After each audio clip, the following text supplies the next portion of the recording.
Time. We are live. We are live. This is Senate Finance. We are back. And we are waiting as soon as Senate Ed wraps up. We are going to go through discussion with Senator Bongartz about their bill and what their thinking was in putting it together. And been just talking before we went to pickle the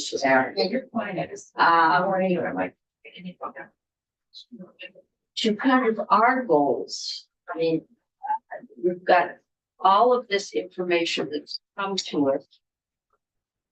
We have several very different base assumptions or foundations.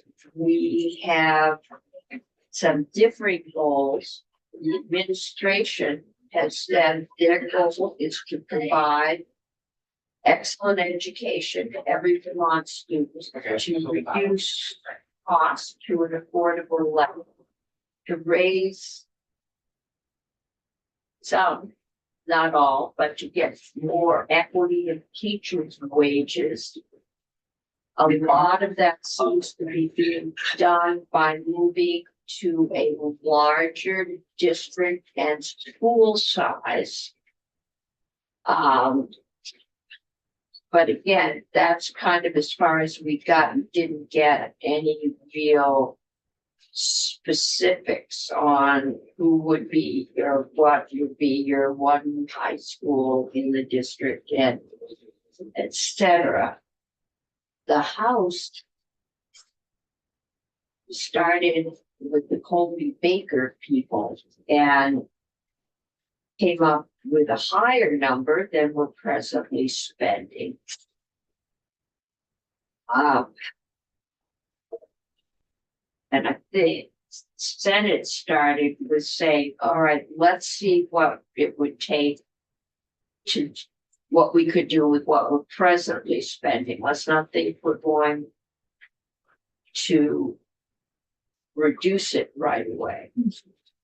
What would it look like if we spent the present amount under the present structure? And we've got their proposal. I think the thinking is also that we're trying to reach a point where all these months of work doesn't get vetoed. And we end up, those of us who have been here for June veto sessions or the time in between veto session and the veto, trying to work out an agreement.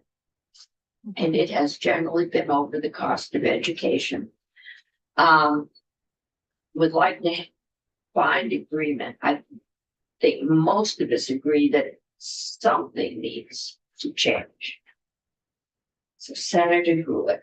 Thank you, Chair Cummings. I was just looking on the education reform in Vermont page in the governor's proposal. And I mean, it is interesting when you look at, what the goals are in particular, because we do keep talking about them in here, but it really talks about funding formula, governance, accountability, goals of the policy change, transparency and predictability. So make the funding system clear, reliable, and sustainable.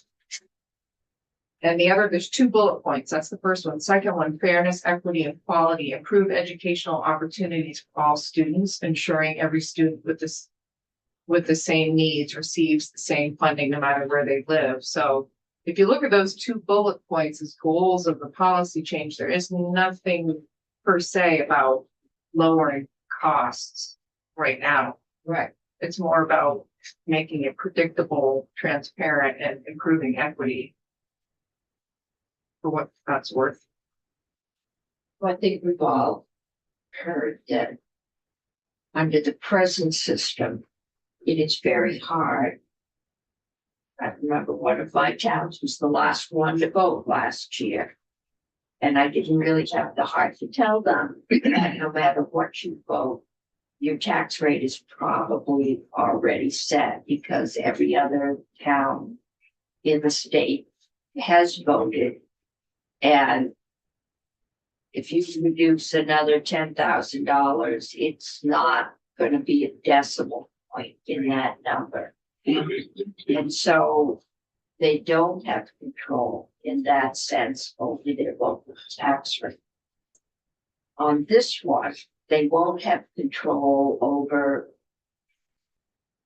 the statewide tax rate that we will need to set, or the yield, whatever you want to call it, to fund everything we're talking about here, the wage-based payment, the transportation, special ed, or however sparsity, however we do that, along with something, I think, for construction or maintenance of schools that, unless, I don't think we're going to get a lot of support if we try to enlarge a high school whose roof is leaking.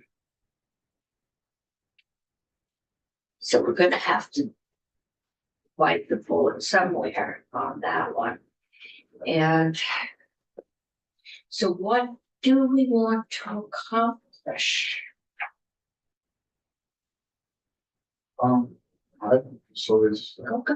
a funding system that is transparent, understandable, and establishes a close connection between the local voters and their tax rate.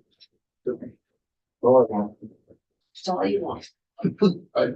I guess what I'd like to see more from Vermont is more equitable access to educational opportunity. It doesn't make me feel good about our system when I'll use South Burlington, when we offer a depth of 4 languages and we have offerings. We've got a great track field. When there are schools in Vermont, the variety of factors don't have that same depth of curriculum, and that's why I've opened this school governance rethinking to try to achieve some of those economies of scales and more consistency in the educational opportunities provided to kids throughout the state.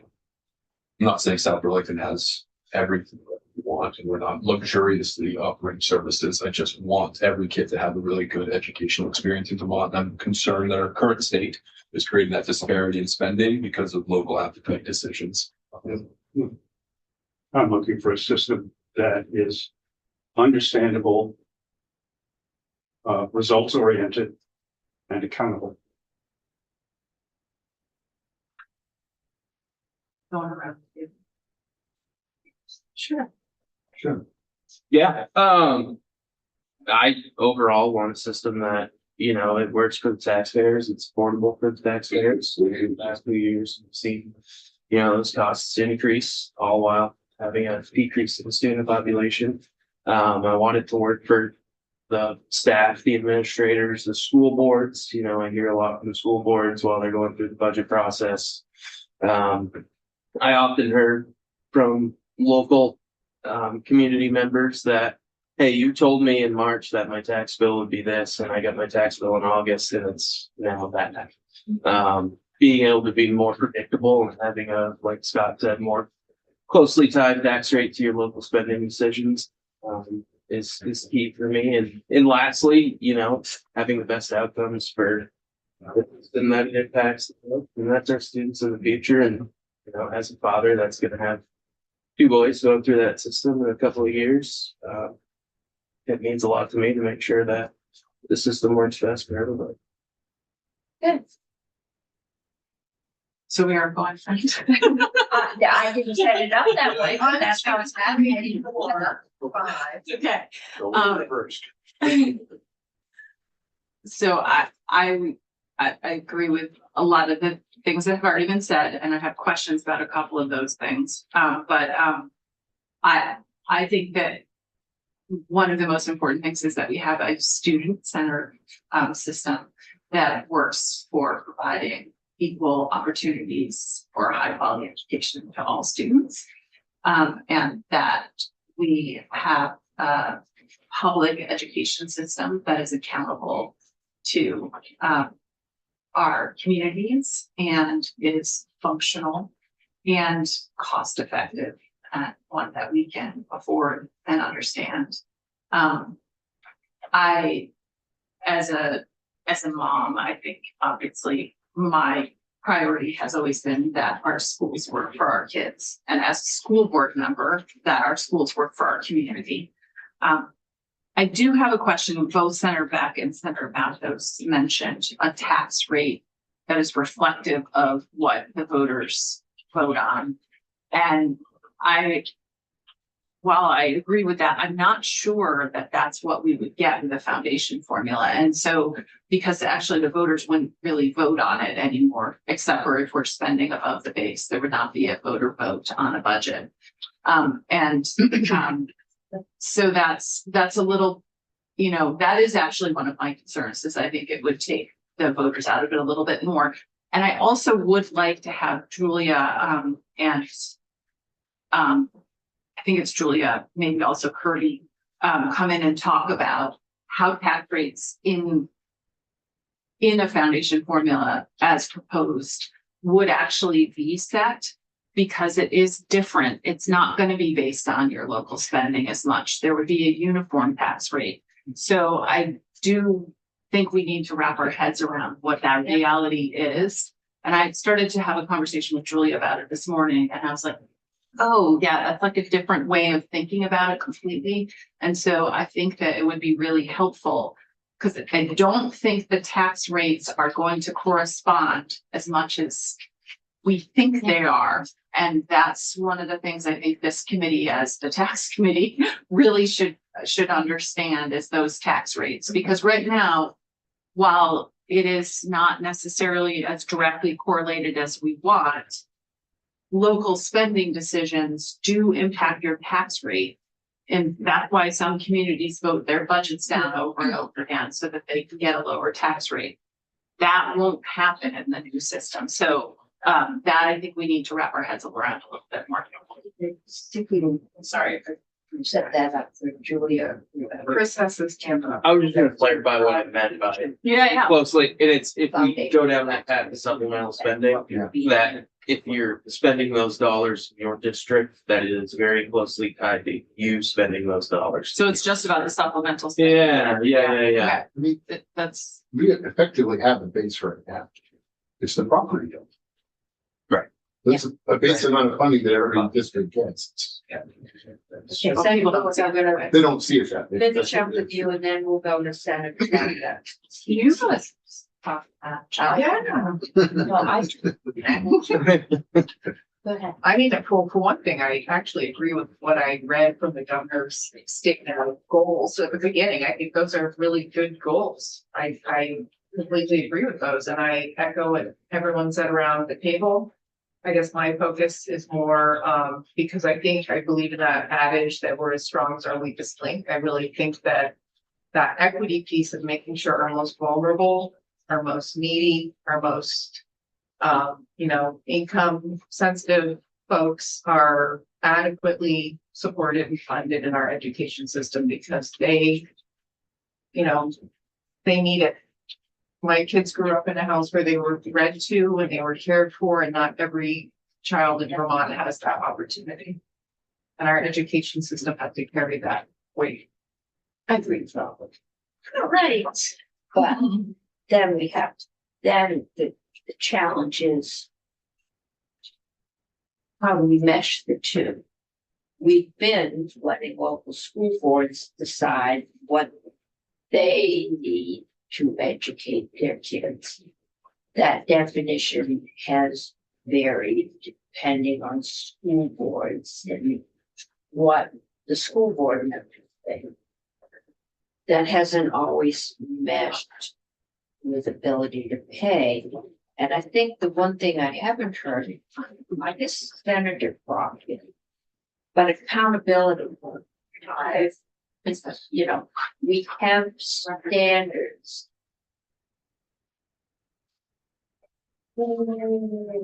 How do schools know where they stand? And those standards, how do we get that information to them? I'm told now with our testing, you don't get the results for a year. So you don't know how you are doing, even on our Vermont-based test. What happens, and we had part of this discussion yesterday. If you have a school district that consistently spends a lot, performs little. What's the alternative? You know, how do we get low performing, high spending districts to be moderately spending, moderate performing, and then move on up? And do you do so in a timely fashion? Yes, And is someone responsible? And how do we know that that in fact is being done, is working? Well, the agency of education should be responsible, and if you're a failing school, they should be able to go in and help you become a non-failing. That's right, but you as a member of the public, or for that matter, a member of this body, how do you know? How do you know what's working? How do you know what things are not performing the way they Right. should be performing and what's been done about it? Right. In a timely fashion? Is it test scores, is it graduation rates? There'll be a whole bunch of things, and there are a whole bunch of measures that you use to determine whether or not you're accomplishing what it is you are trying to do. and we have to accept some responsibility. I have no idea how many people there are in the Department of Education. I sometimes think there's 3 people, but that who I see. And I mean, what are the resources? And because they've been highly federally funded, and we're not the appropriations committee, but we have an obligation to make sure they are adequately staffed to do what we have asked them to do. And I'm not, that's, we as a legislature. They're not even close to where the business. I know, I don't think so. There's been mass accidents. And, there's probably going to be more federal cuts. And that gives us a problem. So, Senator Bogart, move on up. We've been piling on lip reading. Right. This will be good practice for public forums. Have you had a walkthrough? Yes, Okay, or side by side. okay. Mostly.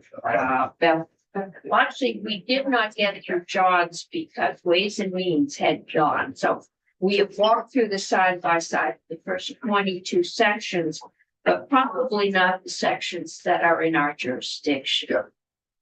So, We didn't look at it. and you can adjust that chair. No, I don't.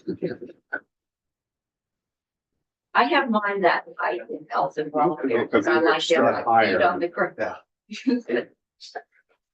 Sometimes people like to have their feet on the ground, but not their knees and their chin. So anyway, I thought we would. Well, we could walk us through like the tax and the foundation. Ezra has gone through the 3 bills and the different approaches to the foundation formula for us. We're just starting to discuss things amongst ourselves as to where we would like to go. And then I have a sticky note. The ones we know, the ones I've gotten the most emails about is the 51% versus the 25%.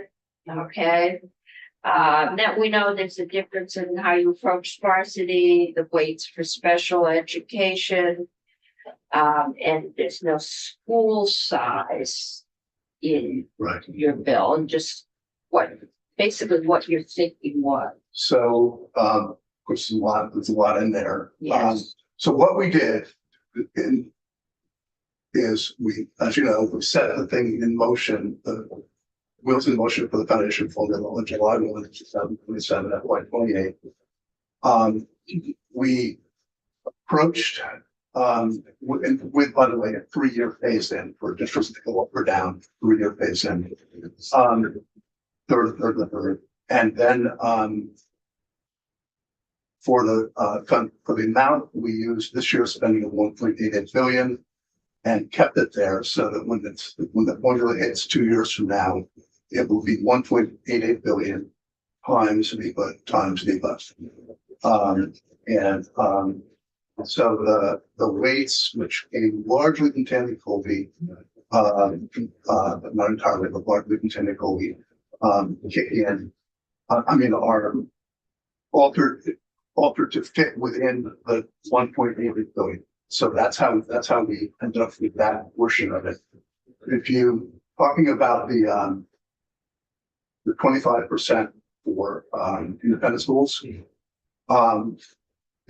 Just, go ahead. just give a little background as to, because they kept saying the existing 51% Yeah. rule, and I'm saying, is there Yeah. 51%? No, right now there's none. So none. So we approached it thinking about the way that independent schools have historically been a part of the education landscape and where. And so we approached it. 51% was obviously just a one instrument, and we approached it much more surgically. And it's a two-part test. The first part is that in order for an independent school to be able to continue to receive funds, it has to be in an SU that has non-operating districts. So in SD, the school that's in an independent school in an SD would no longer be eligible for tuition under our proposal. 25% we came up with as sort of the thinking was where in what parts of the state and what does it mean for a school to be integral to the delivery system. Where I live, independent schools are integral to the delivery system. In the northeast part of Vermont, northeast quadrant, they are integral to the delivery system. The same is true. Meaning if they went away, there would be a major hole in the major hole system. And so we looked to go, what's their real purpose? Where are they integral to the system? And we set it up that way. Any number you pick is a one level arbitrary. The 51% is obviously a one instrument. We just thought through and came up with 25% as a number that is, if an area of the state has, and the school has 25% of its kids coming from on the tuition program, it is, in our view, integral to the system. And the school kind of depends on those students. If you're under the 25%, at some point you have to draw the line. 25%, the school can probably survive. It's not integral to the system, and it's maybe not as integral to the delivery system as a school at 25%. It's worth noting. in an SU In an that SU, does not operate right, for the a grade. middle school, so you can only tuition to a middle school, Well, no, high school. to a high school. High school, or there's some handful of elementary and a handful of Yeah, we middle, saw some of but the, it's mostly high. It tends to be. It's not exclusive. It tends to be high school. There's a lot of fully non-operating districts. yes, But the other thing about this is just, none of that doesn't apply to public schools because kids can take their tuition dollars and go anywhere to public school, but they can only go to independent schools that it has had in the 23-24 school year as at least 25% of their kids coming through tuition. So that's how two-part test. That's how we ended up there. It reduced the number of schools, according to visa, eligible for tuition by about 60%. 60. So 1%, yes. Incidentally, probably the other issues of the cross-border piece, and as you know, what you may know, in real numbers, the number of kids going out of Vermont with tuition dollars is fairly small. But we just sort of, it's an issue that just keeps coming up. So we said, let's bring it in within 25 miles of the border. And also have a requirement that at least one student from Vermont has to have been at that school in the 23-24 school year. That way we can quantify it. The testimony from Visa was that would bring the eligibility of students going to independent schools outside Vermont to something like 41 or 42 kids. And we know we have that many coming in the other direction. So it seems like a kind of, and kids from especially Essex, most other parts of the state where it matters as well, go to public schools outside of Vermont, because that are the narrow schools for them and most accessible. Some of it, but again, we didn't place any restrictions in the public schools, anything, just the independents.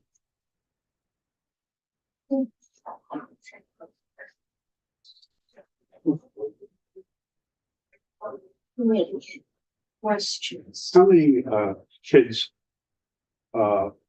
based on the pattern at least, would be not allowed to continue to go to independent schools compared to right now? I realize I'm not saying kids, but I'm talking about the numbers. The vast majority of students in the tuition program are at the 4 academies. And so that wouldn't change. So the vast majority would continue to be at the 4 academies. And then there's a handful of sort of second levels, the Long Trails, and other stuff like Stern Academy, Public School, and others. So again, it's always going to be the vast majority at the academies. Something like. Any kind of idea about the number of the others? People who basically would be excluded, or put another way, are any independent schools going to be likely to be damaged or put out of business? We thought about that, and the reason that's why the 25%, because we figured they have less than 25% of their students as tuition students, they can probably survive without them, and a lot of them have like 10%, 8%. So they're not. So therefore, those schools are not integral to the delivery system. And so it turns out the schools probably not overly dependent on those kids to survive. Okay, and you also, if I remember it correctly, have to accept as payment the base plus the weights. Yeah. The town can't vote to pay full tuition. Yeah, I'm glad you said that, actually. This is a huge deal, actually. The independent schools are giving up their ability to set tuition, and simply having the dollars follow the student.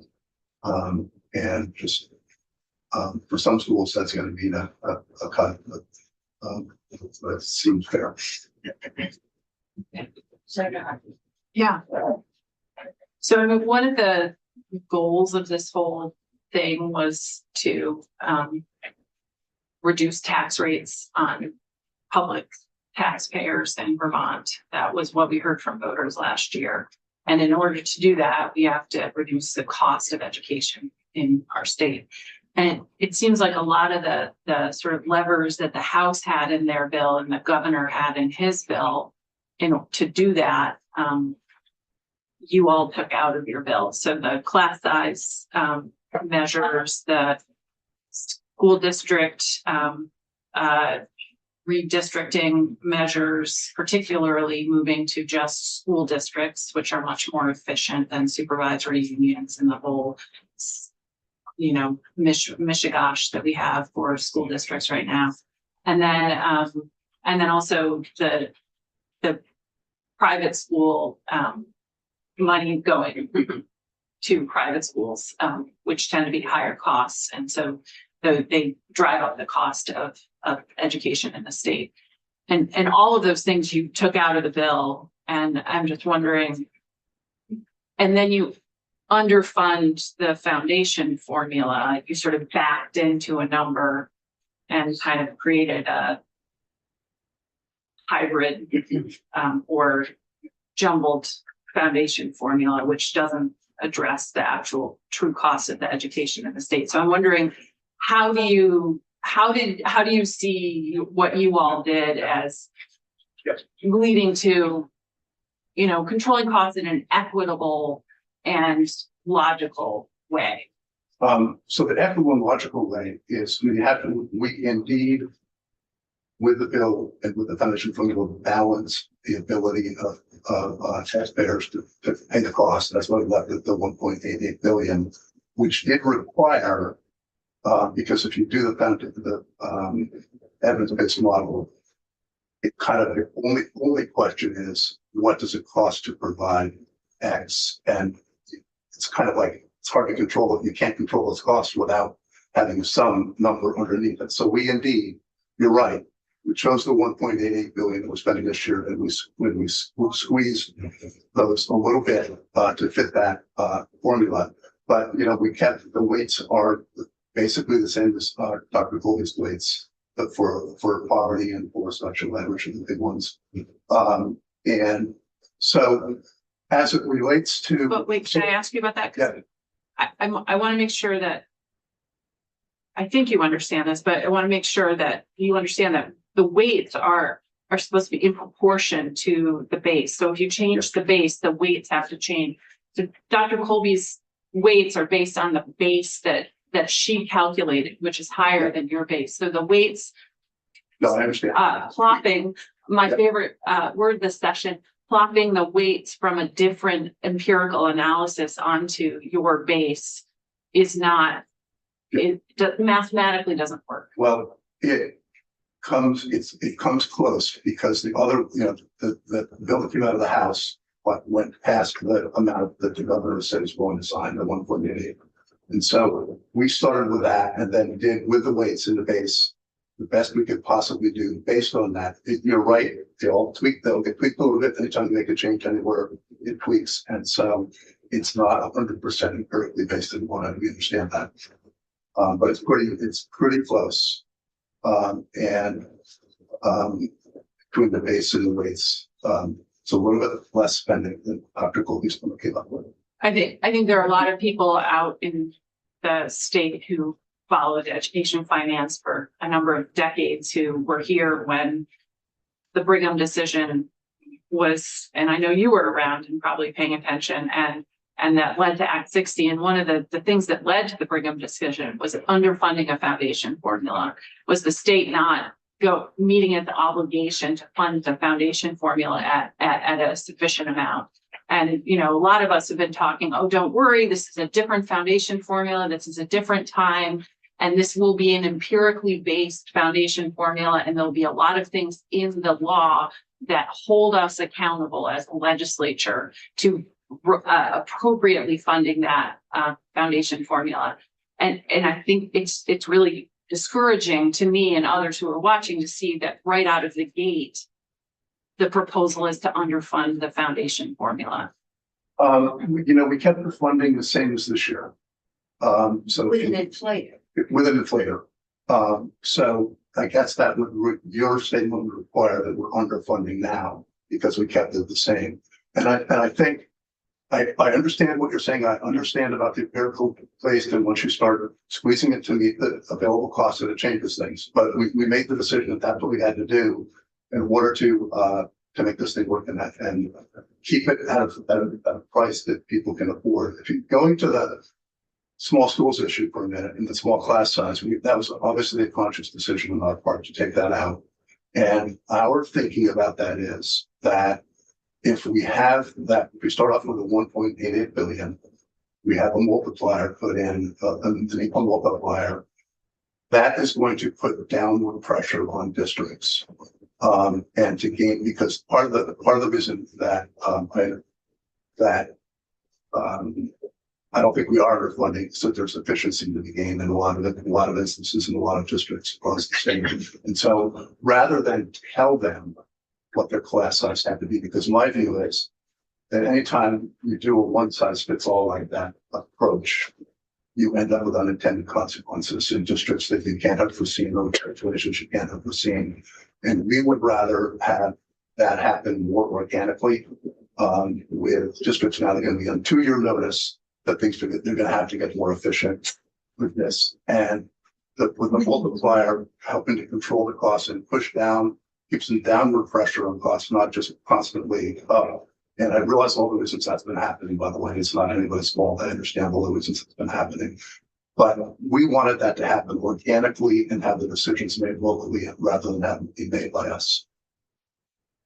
Well, I think if I may, I mean, that organically, it's a great word, but as someone who's dealt with this issue directly in my district for years, it is a really emotional and difficult decision. And I don't want to close a lot of schools. Believe me, I do not.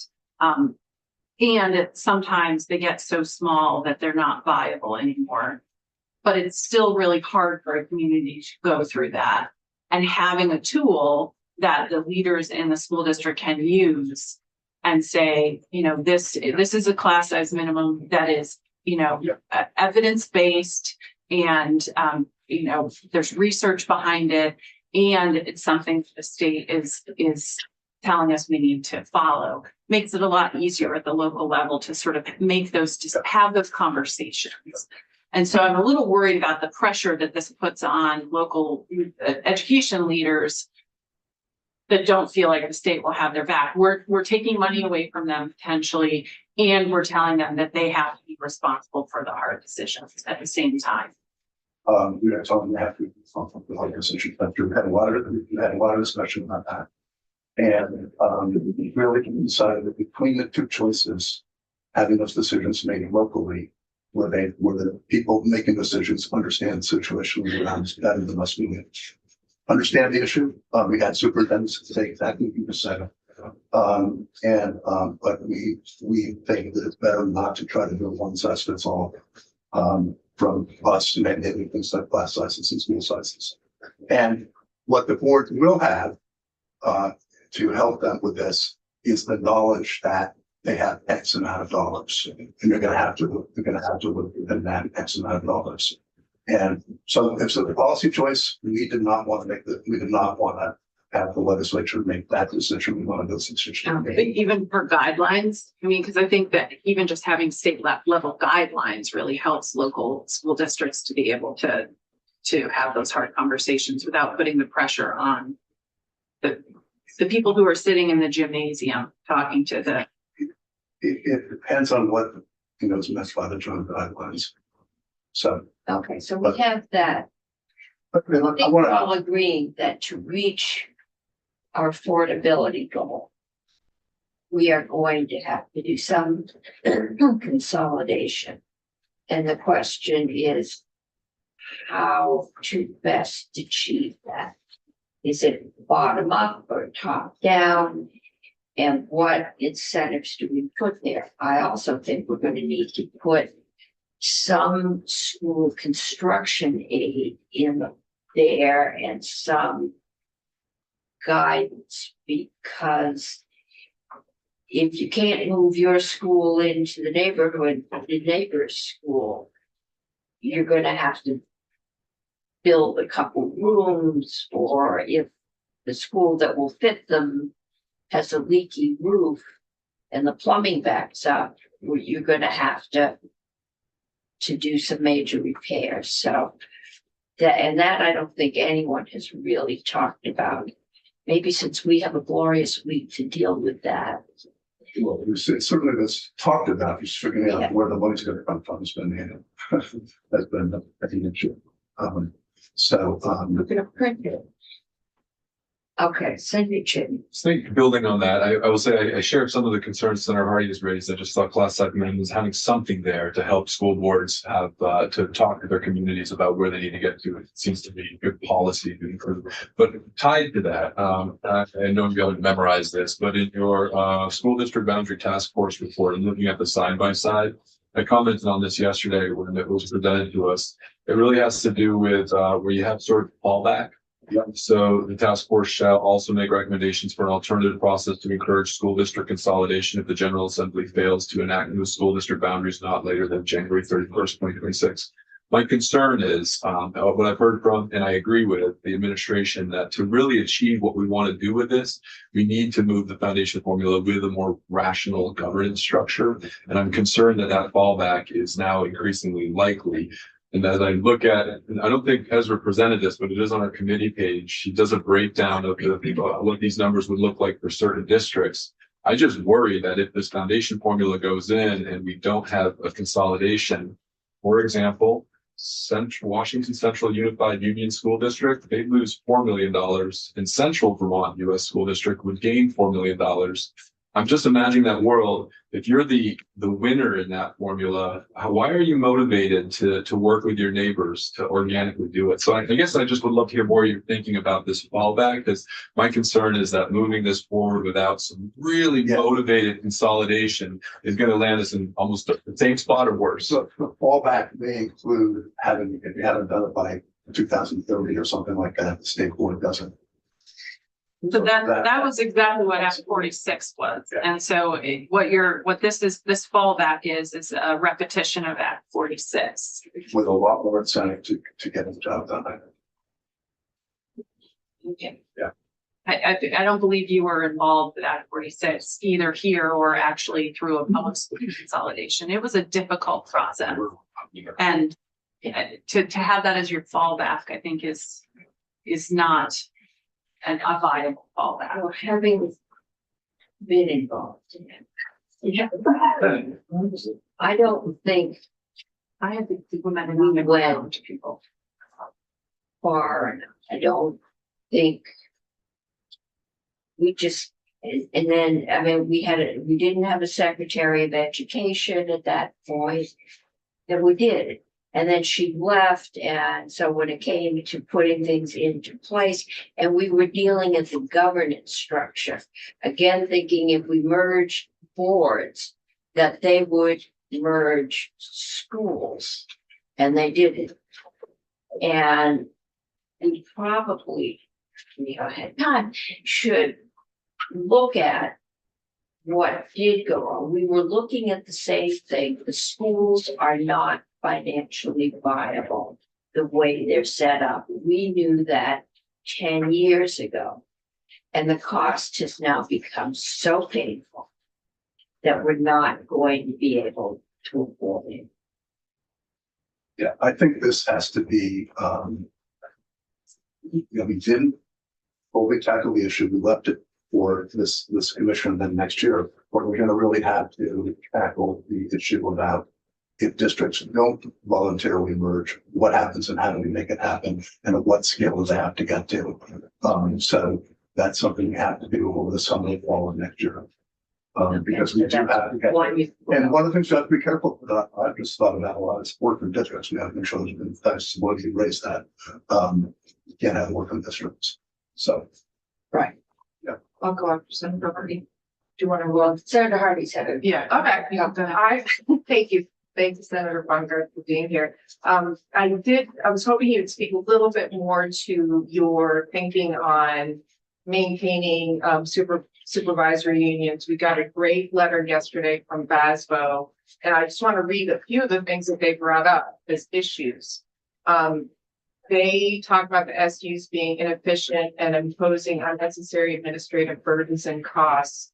The SU structure requires supporting multiple boards and multiple budgets. Even in the smallest of SUs with 2 districts, this means running 3 separate payrolls, having 3 separate financial statement audits, and preparing 3 separate budgets.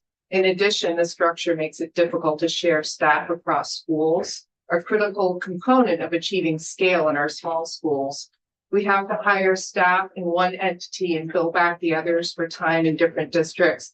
This is not only extra bookkeeping work to make this happen, but also has implications for staff, such as reporting to more than one supervisor and accruing seniority in one but not another district.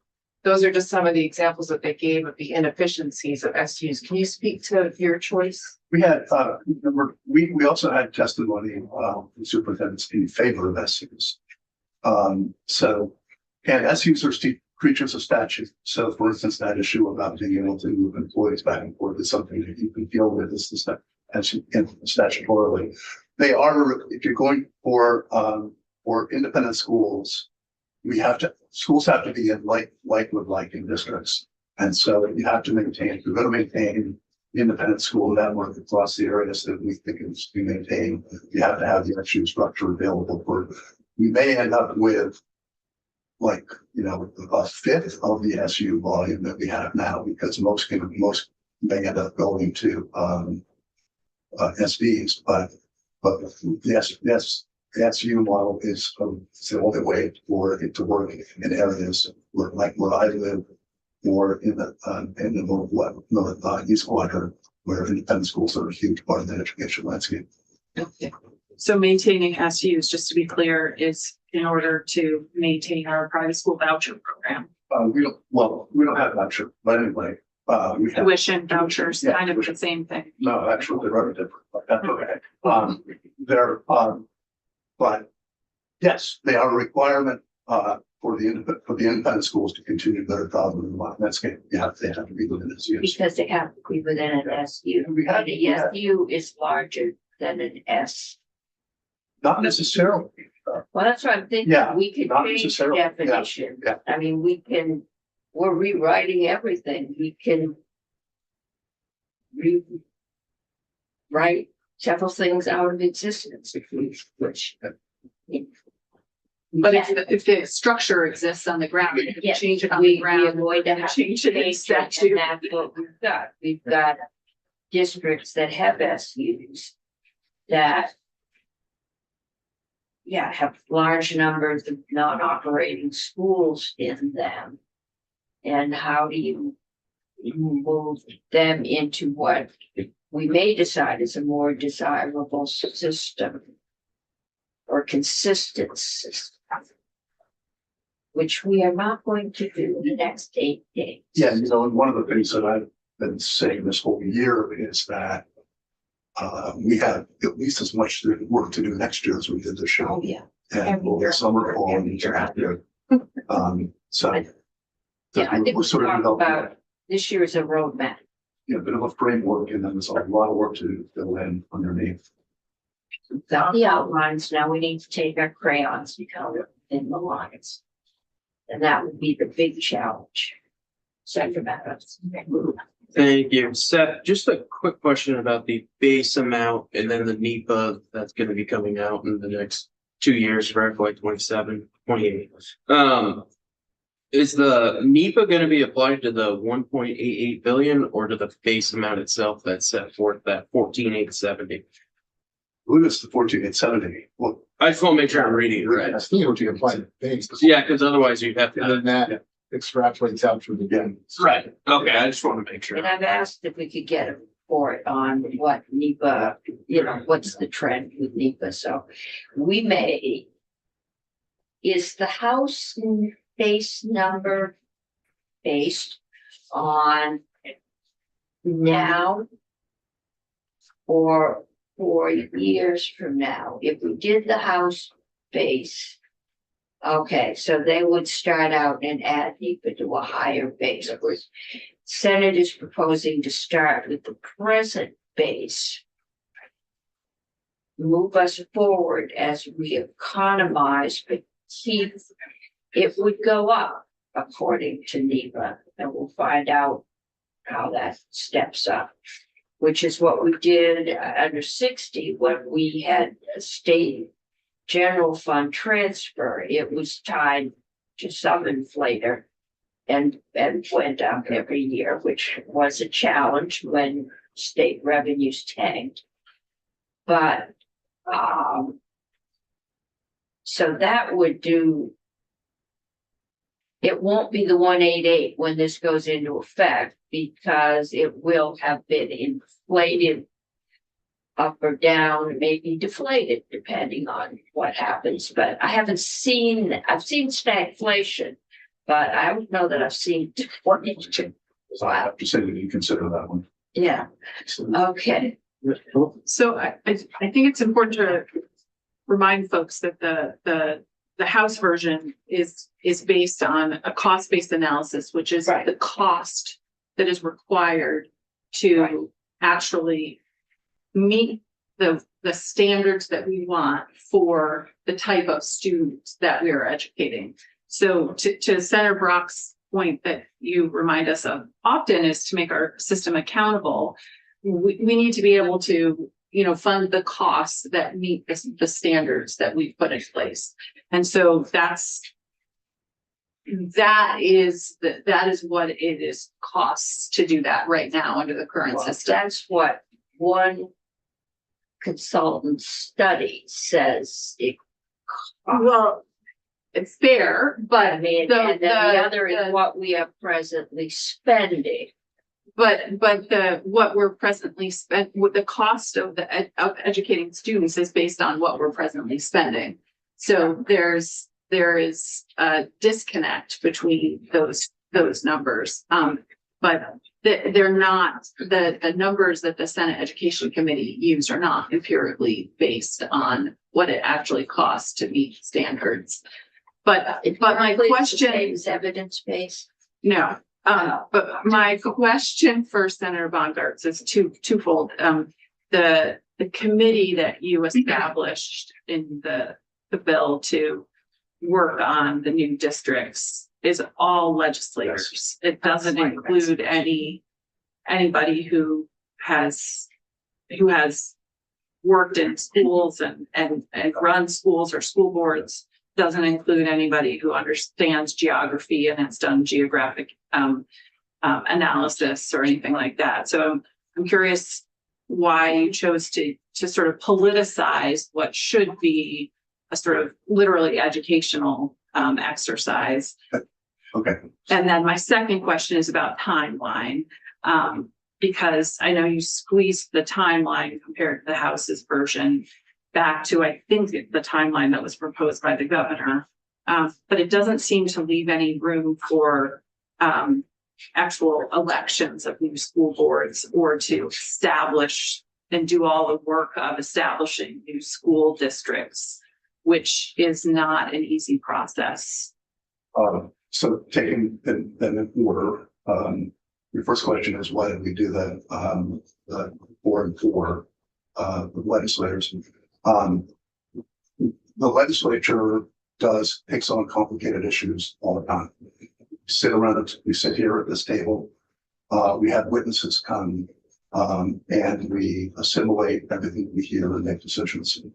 And the task in front of this task force is actually not, we do a lot of things in this legislature that are a lot more complicated than what we do in front of that task force. So my view is it's our job. It's a legislative job. And I also think that if we have 4 and 4 people who've been through this embedded in the legislature, we'll have a running start of actually getting something done when we get to January. And I don't think it politicizes it at all. Frankly, I think I disagree entirely with that characterization. I think it is just doing our job. 4 and 4, and I think nobody should be. My own view is nobody should be doing that job. The legislators, all those people who that might have been wanted by the House, we can just hear testimony from. That's what we do every day. I mean, So, Amy Colby and APA and Picus have never been a part of any of these groups that make the decision, but we obviously are depending very much on them. Joint Fiscal isn't a member of this group, but we definitely are depending on them to bring their expertise to the table. But ultimately, we're responsible. yeah, that's what Ultimately, we make the decisions. I forgot the second half of the question. The timeline and the election Yeah, and creation of new districts. yeah, it actually is possible to get it done. And we had some a fair amount of discussion with the council about this and others. We're thinking less about having words and having that done by the legislature, the way that I think everyone, including me, was thinking about it 4 months ago, and trying to set up a process. Well, for instance, if it does go to the process where districts are formed organically, we know that with some help, districts can put their own governance structure together, and we can do the same thing even if we do the maps. Have districts put their own governance structure together. We had different board structures around the state, and if we put somebody in charge with it, if a new district is formed, you can, and governor, somebody could appoint the initial people to figure out the process, and then still have time to elect people in March of 27, or even theoretically November of 26. but more likely merchant incentive. So it dawned on us as we went through this process that we don't have to do the ward system with the legislature doing it, because we can let it happen at the district level. So these districts are potentially some of the biggest districts in our state, even bigger than Senate districts in some cases, potentially. And will be in charge of millions of dollars. And we'll have a totally different governance structure for each of them, or a different election structure for each of them. I mean, that's what we sort of do have now, and it makes it really complicated. You know, if you're in one district, you might not have the same election system. We also have to make sure that they are constitutionally viable districts, and it is a really complicated. Each school district will have to create a charter, and that's what we had to do after Act 46. Each school district created a charter, and there was a whole process for having your charter reviewed by the State Board of Education, having your charter approved by the State Board of Education, having your charter approved by voters. There was a lengthy process of creating these new school districts and it took just several years in this compressed timeline, especially leaving it all up to districts. I think it's going to be even more complicated and difficult to do.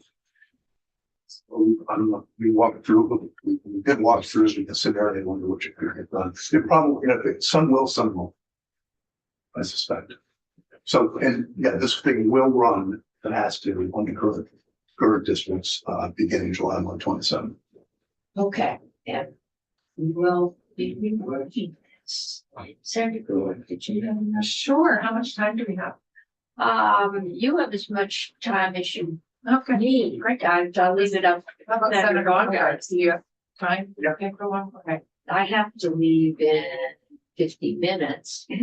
50 or 50. 50. I need to be on Zoom for town hall That's at right. 5:30. Okay, great. Thank you. I wanted to say I'm sad to see that the Commission on the Future of Public Education would be dissolved. I sat in Senate Education for 2 years, and I found it extremely frustrating that our state has no strategic plan for education. We don't really seem to have a mission or a vision. And as someone who's been on a school board for 8 years, that strategic plan really drives everything that you do.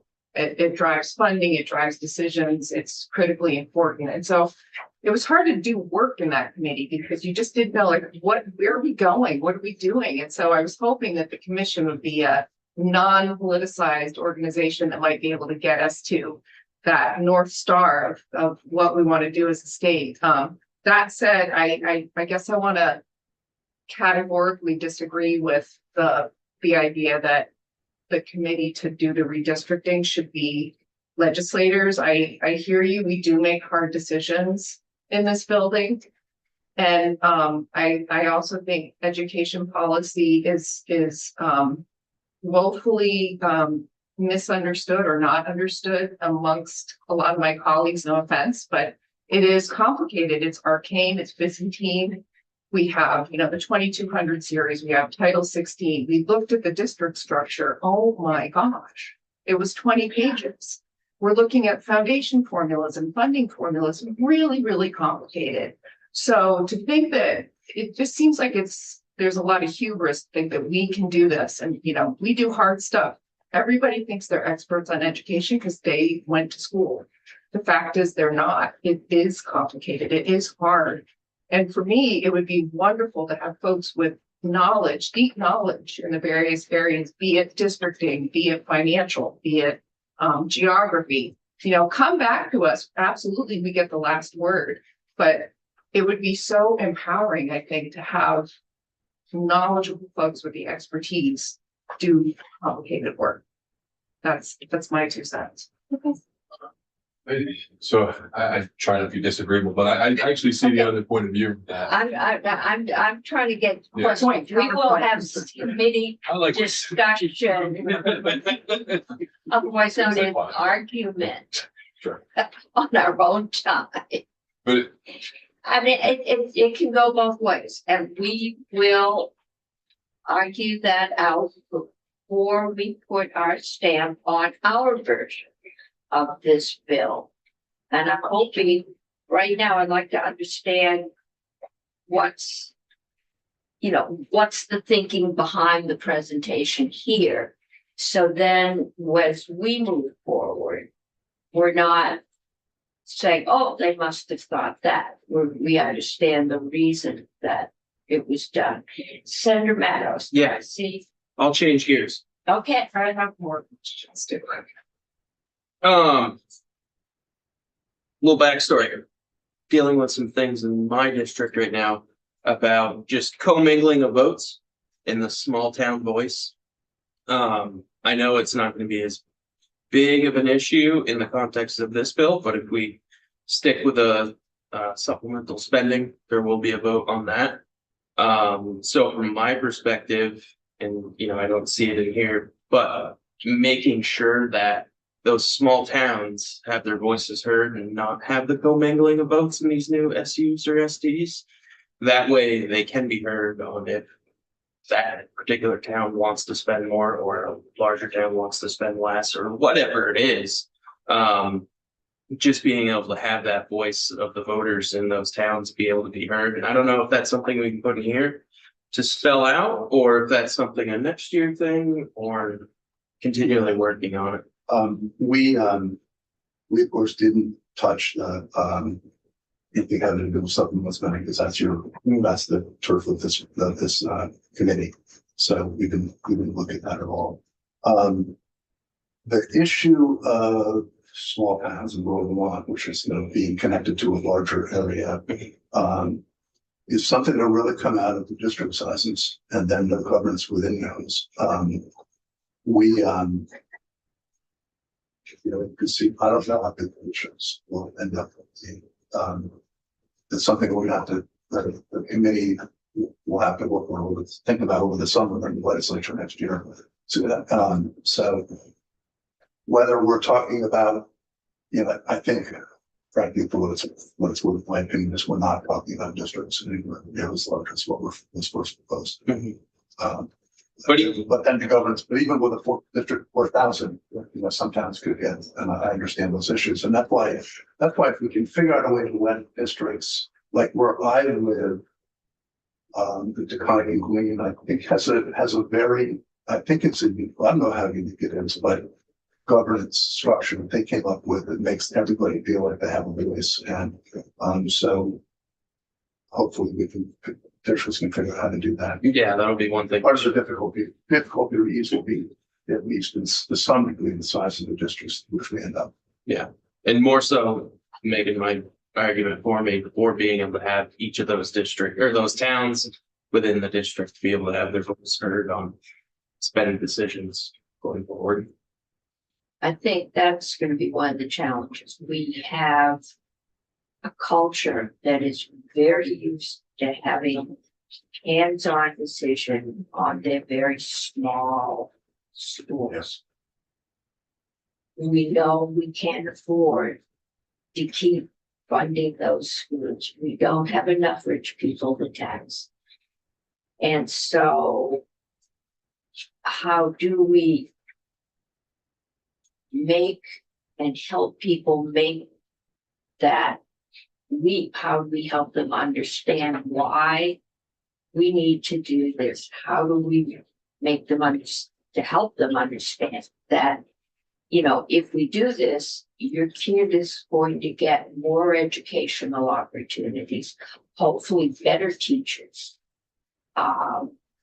more extracurricular kinds of things, than they can afford now because of the larger base. But the transition is going to be painful. There's a whole set of in management and in sociology on change agents. It is a very difficult, unloved, but necessary job. And if you do it in the business world, you get paid a whole lot of money. But that's essentially what we're being asked to do, is to move our educational system that was set up when it snowed and you couldn't move kids. We didn't have snow plows and we had dirt roads and the kids had to be able to walk to school. And most people would be born and die in the same town. That's when our structure was set up. We've closed some of the little schools, but we're still very small and we're still trying to move into financing in a size structure that will allow us to finance to provide the education that is so far below reading, writing, and arithmetic. That we've got a lot of catching up to do, but we have to. Thank you, Chair. I was wondering, on page 14, which talks about school construction, so I was on those two school construction committees. What was your thinking with keeping out the language around trying to do joint construction projects, but also using existing infrastructure? That was just a struggle. Yeah, we did that because it was, but it was a, I remember it, because people got confused about what existing infrastructure meant. They weren't sure what it meant. And people started talking about this as mean building a school or a shopping center or what, we had one. So I think we also just looked at it and said it doesn't really add, it's not the biggest deal in the world. Okay. We just didn't feel this particularly added to. It was interesting because there's a senator in your committee who was with me on these committees who was so adamant about using existing structures and trying to renovate what we already have, but okay, that might be helpful to back. I mean, we're renovating, yeah, we don't have the money to build all this. Right.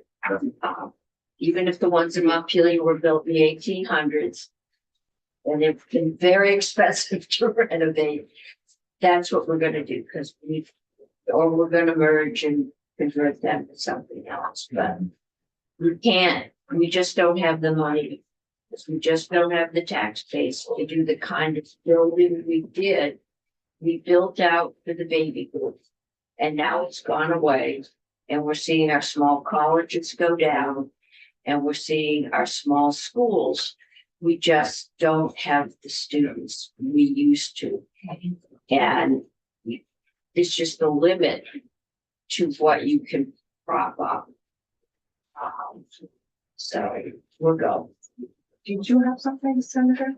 Well, I think Senator Matos has a question that I have too, so. No, she reminded me of the question I always ask, and I know it brings up a lot of conversation usually about statewide calendars and getting rid of that. I know we have some calendar makers in our. So I'm just curious about, the thought process of getting rid of that house provision for a statewide calendar. Yeah. We think it's more complicated than it might seem, and we didn't have the time to really take testimony on it. And we also figured that if we end up with larger districts and maybe with a CTE and everything that would happen, it would get easier. So we just had a sense it's more complicated than it might seem, and we didn't have the time to really focus on that. Good. Because as I got thinking about it more and more on getting rid of that, and if we do go to bigger districts like this says, if you now have formally 4 school districts all together, I'd imagine they're going to want to line up their school calendar if they're not already. But I was just curious. Questions that haven't been asked. Okay. This one, maybe my last one. Last year I sponsored a bill that would have reimagined how the State Board of Education is appointed, and I think it was sort of included in the House version. My intent at the time was to depoliticize the how the state board is, put together. This in the House bill, I believe it contemplated, some members being chosen by the House, some being chosen by the Senate, and then the governor also having some appointees. And then I noticed that you didn't have a similar provision, and I was wondering if you could speak to why. Partially the same answer, complicated, it was not without controversy in different directions, and we kind of wanted to focus the bill on, the immediate task at hand, was filling in some other things later. So. All right, I've got Senator Hartley, and then you. Senator Gulick asked the question that I was going to ask. That's. I just have a follow-up on current Okay, wait, I don't know who it's for. Just currently, how do we do State Board of Education? I am not an expert. Governor appointed. All governor appointed. Yeah. That's what I thought. Okay. I voted against it. I lost. That Way back.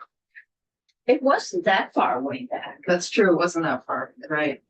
Just back to my Right. earlier point, my concern about the fallback. Did you hear testimony from the administration? Are they comfortable with what you have in that language, or move pretty quickly out? Fallback. The one. Well, the school district. the boundary. so, yeah. Well, I mean, frankly, we thought about what happens if we do maps and then the legislature doesn't adopt the map. So we wanted to make sure that we had a path forward in that eventuality. So, So I'm just worried about that eventuality, because if we do this foundation formula with current districts, I anticipate lots of problems. And so that's what my biggest concern is right now. it makes sense with larger districts. So we either do it with a map the legislature adopts, or else we, try to make it as easy as we can for districts to do it on their own. And we probably will want to end up with something, giving the state board the authority to do it at a certain point. So I don't think they're gonna do it. I mean, They might and if that's moving, and they also might, because this structure, the old system didn't really put a lot of pressure on to get it done. So there really wasn't an incentive a lot of times to do it. This time there'll be real incentive to get it done. Okay, I'm gonna do Senator Beck, because he hasn't had a chance. I think that's a really big difference. I mean, we know very clearly after 25 years with Act 60, how districts behave. I think they will behave very differently under foundation system. Because that close connection. That's all I said. I mean, to follow up on what Senator Chitton was saying is that I think that the way that you have this set up is you have this political committee of 8 legislators. I mean, we are political. That's the nature of what we do.